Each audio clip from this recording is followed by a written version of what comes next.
അപ്പോൾ മൊത്തത്തിൽ UDFന് നല്ല ഇന്നത്തെ ഒരു രാഷ്ട്രീയ സാഹചര്യത്തിൽ നല്ലൊരു കുതിച്ചുചാട്ടം UDFനുണ്ടായി. അടുത്ത ഗവൺമെൻറ് UDF ആയിരിക്കുമെന്ന് തെളിയിക്കുന്ന ഒരു തരംഗം ഈ തെരഞ്ഞെടുപ്പിൽ ദൃശ്യമായി. തിരുവനന്തപുരം നഗരസഭയെ സംബന്ധിച്ച് ഈ CPMഉം BJPയും PM ശ്രീയിലൊക്കെ ഒപ്പിട്ടോടുകൂടെ BJP തൊട്ടുകൂടാത്തവരല്ല എന്നൊരു ഫീലിംഗ് CPMകാർക്കുണ്ടായി. അതിൻ്റെ ഒരു ഫലമാണ് ഇവിടെ BJPക്ക് ഏതാണ്ട് കേവല ഭൂരിപക്ഷം ലഭിച്ചിട്ടുള്ളത്.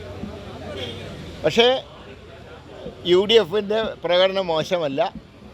രണ്ട് മല്ലന്മാർക്കിടയിൽ നന്നായി പിടിച്ചു നിൽക്കാൻ UDFന് തിരുവനന്തപുരം ജില്ലയിൽ കഴിഞ്ഞിട്ടുണ്ട്, കോർപ്പറേഷനിൽ കഴിഞ്ഞിട്ടുണ്ട്. കഴിഞ്ഞ തവണത്തിനേക്കാൾ ഇരട്ടി സീറ്റ് ഇത്തവണ വിജയിച്ചു. അപ്പോൾ ഈ BJPയുടെ ഒരു വിജയം താൽക്കാലികമാണ്. അവർ പറഞ്ഞ ഒരു കാര്യം ഇവിടെ നടപ്പാക്കാൻ അവർക്ക് കഴിയില്ല. ഏതായാലും UDF ഒരു ക്രിയാത്മക പ്രതിപക്ഷമായി ഞങ്ങൾ പ്രവർത്തിക്കും.